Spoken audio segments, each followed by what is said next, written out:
ऋतिक आंबेराज गेला तरी कुठे तर काय विषय. नमस्कार मित्रांनो, स्वागत आहे तुमचं आपल्या एका नवीन ब्लॉग मध्ये. मित्रांना घेतलं त्यांच्या पीजी वरून आणि आम्ही आलो राजमाता जिजाऊ चौकाकडे. एखाद्या धड्याच्या शॉर्ट नोट जशा 2 पानात बसवल्या जातात तसा ही 2 फूट जागेत बसलेल्या प्रकृत्या शिवाजी महाराजांचा आखा इतिहास दर्शवत होत्या. आम्ही ज्या महादेवाच्या मंदिरात जाणार होतो त्याच शेजारी राम मनोहर लोहिया उद्यान होतं.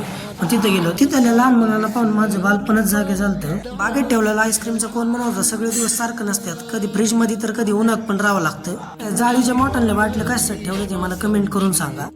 भविष्यात कधी ना कधीतरी विठुराया भेटून या आशेने वारकरी वारीला चालले होते.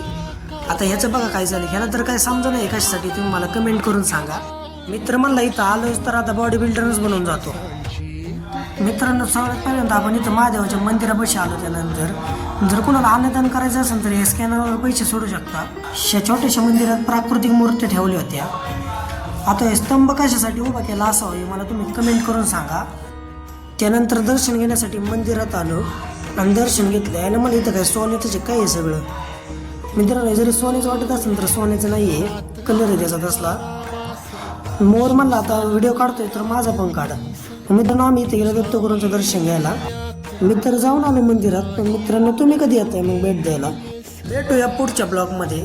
ब्लॉग आवडला असेल तर लाईक, शेअर अँड सबस्क्राईब करून टाका. तोपर्यंत ओम नमः शिवाय.